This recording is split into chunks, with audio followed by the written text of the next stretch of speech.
Hi, my name's Nick. I'm going to talk to you today about strings. I think we've all seen strings, but like the proverbial fish in Daniel's talk earlier, I think when you're surrounded by things, you tend not to really notice them anymore.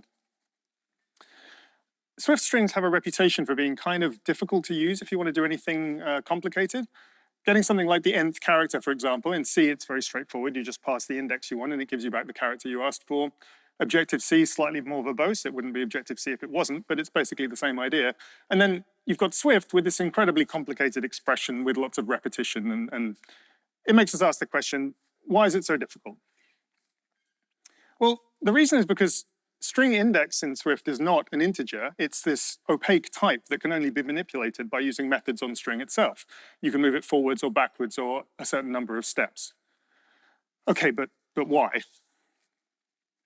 The answer, predictably, is Unicode. Unicode ruins everything. And Unicode handling in most languages is a clown car. If you look at C, trying to access the second character of this emoji string just gives you garbage. Objective-C, which is generally pretty Unicode savvy, just gives you nothing-ish. Only in Swift do we actually get the car that we asked for. Okay, but why? So it has to do with encodings. Under the hood, strings have an encoding. In the good old days, we'd have used ASCII, which was a 7-bit encoding that could really only handle American English. That was later extended to 8 bits with things like Latin 1 that could handle sort of most European languages, and there were variations for other countries as well. Then along came Unicode, and we had UTF-16, the 16-bit encoding, which could handle a much wider variety of characters, maybe all the characters that existed at the time, and it was adopted by fancy modern languages like Objective-C and Java. And there was also UTF-8, which was 8-bit encoding, but variable width encoding that was backwards compatible with ASCII, and C used that so it didn't break everything. And if you look at how characters are actually encoded using these code units, ASCII letters like H can be encoded in any of these comfortably. They fit inside a single code unit. But your clown emoji, well, it can't be represented in ASCII at all. Even in UTF-16, it requires 2 code units, a so-called surrogate pair. And in UTF-8, it requires 4 code units. And now we begin to understand where this problem arises. If you ask for the second character in your C string, it's giving you something in the middle of the clown rather than the actual card that you asked for, because it's the second code unit. There is another encoding, UTF-32, which can represent everything, but of course that's going to use up a lot of memory, and that wasn't a popular option in the 90s. So, in conclusion, string.index is encoding agnostic. That's why Swift uses this. It makes encoding an implementation detail. You no longer have to care how your string is actually represented under the hood. And in fact, Swift changed their default string encoding from UTF-16 to UTF-8 in Swift 5, and nobody noticed because the API doesn't expose this detail.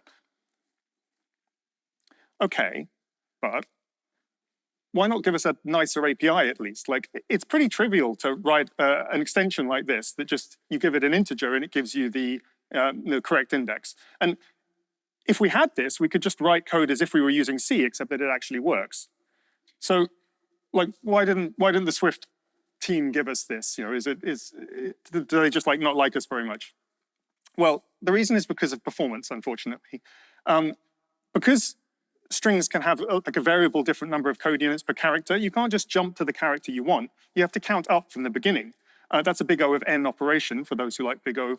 And in C, it's a big O of 1 operation, which is a significant difference. And it means that if you were to naively try and port some C code, which has linear performance, to Swift using an API like this, it suddenly becomes exponential. And that would be bad, and people would say that Swift was slow, and they don't want that. So they've just made the API difficult to use because you're not really supposed to use it that way.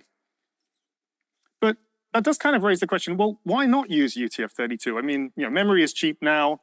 Swift didn't have any backwards compatibility concerns. Wouldn't that have just solved the problem? Like, you could just have like a big O of 1 lookup for all of your characters. That'd be great, right? So no, because of something called graphene clusters.